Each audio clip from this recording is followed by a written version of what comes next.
प्रिय मेष राशि आज आपण निजर चिंताधारा और योजना गुड़ी को अन्य मानक सह बांटिबा पई एक अनुकूल स्थिति अछंती। निजर स्वप्न आकांक्षा एवं समृद्धिर लक्ष्य पुंजी निवेश करने पई मनरे प्रबल इच्छा जागृत होई पारे।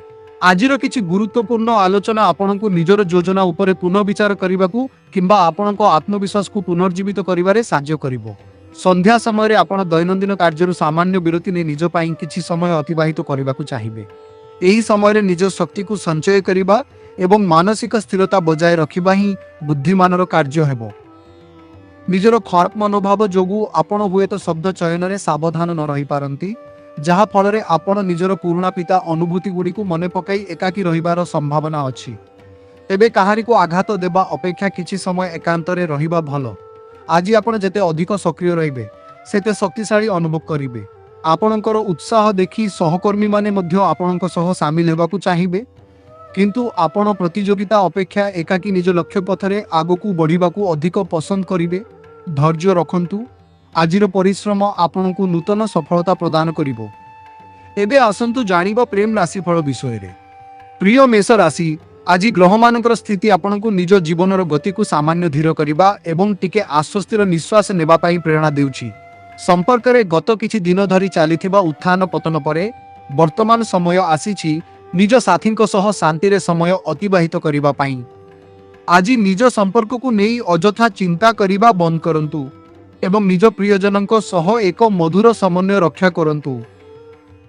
वर्तमान समय हेउछि कार्यक्षम हेबार कारण आपण परिस्थिति को यथेष्ट अनुध्यान करि सारिछंती एवं आपणक पाखरे समस्त आवश्यक सूचना रहिछि। आज आपणक साथी आपणकू एक बड़ आह्वान दे पारंती एवं हुए तो से आपणकू निज चाल रे ही परास्त करिवे। तेबे आपणक पाखरे एहाको हालुका भावे ग्रहण करिबा पई यथेष्ट हसखुशी और हास्यरसर भावना रहिछि। एही मजालिया परिस्थिति को उपभोग करंतु। यह आपणक संपर्क को आहुरी सतेज और जीवंत करिदेबो। प्रेम रे खोलाखोली भावे निजको प्रकाश करंतु। स्वास्थ्य दिगरु दिनटी किपरि जीव आसंतु जानिबा। प्रिय मेष राशि आज कौनसी परिस्थितिर भलमंद विषय रे अधिक चिंता करी समय नष्ट करंतु नाही। आपणक सामना को जहाँ भी सुजोग आसुछि ताकू पूर्ण आत्मविश्वास सह ग्रहण करंतु। ग्रह मानकर शुभ स्थिति जोगु आज आपणक शरीर रे अपूर्व शक्ति और स्फूर्ति भरी रहिबो। ए सकारात्मक शक्तिर सदुपयोग करंतु एवं नूतन सुजोग गुड़ी को हाथ छड़ा करंतु नाही। निजर शारीरिक सुस्थता को सबुठारु अधिक गुरुत्व दियंतु। आज आपणक शरीर को पर्याप्त विश्रामर आवश्यकता रही, तेणु निजर सोइबा समय उपरे ध्यान दियंतु। खाद्यपेय क्षेत्र में सतर्क रुहंतु एवं तेलछणा बा फ्राइड फूड ठारू संपूर्ण दूरे रुहंतु। एक संतुलित जीवन शैली आपणकू दीर्घ समय पर्यंत सक्रिय रखिबारे साहाय्य करिवो। आजिर दिनटी निजर स्वास्थ्य प्रति सचेतन हेबा एवं नुआ शक्ति संचय करिबा पई अत्यंत शुभ अटे। सुस्थ रुहंतु एवं निजर लक्ष्य पथरे आगकू बढ़ंतु। एबे आसंतु क्यारियर राशिफल किपरि भाबरे जीव जानिबा।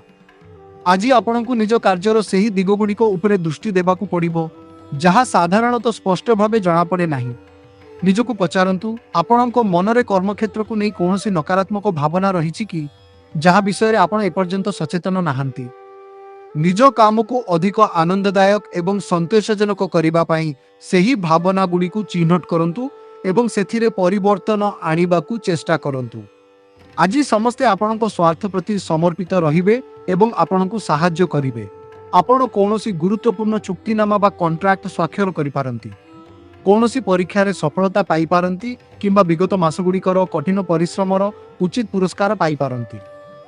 निज उपरे विश्वास रखंतु एवं सकारात्मक मनोभाव सह आगको बढ़ंतु।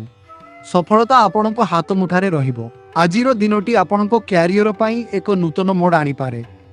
एबे आर्थिक राशिफल विषय रे जानिबा। आज आपणक पई आर्थिक स्थिति विषय रे गंभीर भावे चिंता करिवार एक भल दिन। कौनसी भी निष्पत्ति तरबरिया भावे नियंतु नाही। जदि आपण आर्थिक मार्ग बाछिबारे द्वंद्वरे अछंती, तेबे आजिर दिनटी आपणकू स्पष्ट दिगदर्शन प्रदान करिवो। निजर अंतरात्मार शब्द को शुणंतु, यह आपणकू सठिक पथ देखाइबो। आर्थिक मामला रे आज एक सुंदर समन्वय रहिबो। आपण निजर लाभ को दीर्घकालीन भित्तिरे किपरि उपयोग कराजिबो से विषय रे भल भावे बुझी पारिबे। पुराना संपर्क को पुनर्जीवित करिबा, ग्राहकों संख्या वृद्धि करिबा किंबा नूतन व्यावसायिक आलोचना पाई यह श्रेष्ठ समय। तेणु ଏହି ସୁଯୋଗର ସଦୁପଯୋଗ କରନ୍ତୁ ଏବଂ ନିର୍ଭୟରେ ପଦକ୍ଷେପ ନିଅନ୍ତୁ। ଆପଣଙ୍କର ଦୂରଦୃଷ୍ଟି ଆପଣଙ୍କୁ ଆର୍ଥିକ କ୍ଷେତ୍ରରେ ଉଚ୍ଚ ସଫଳତା ପ୍ରଦାନ କରିବ।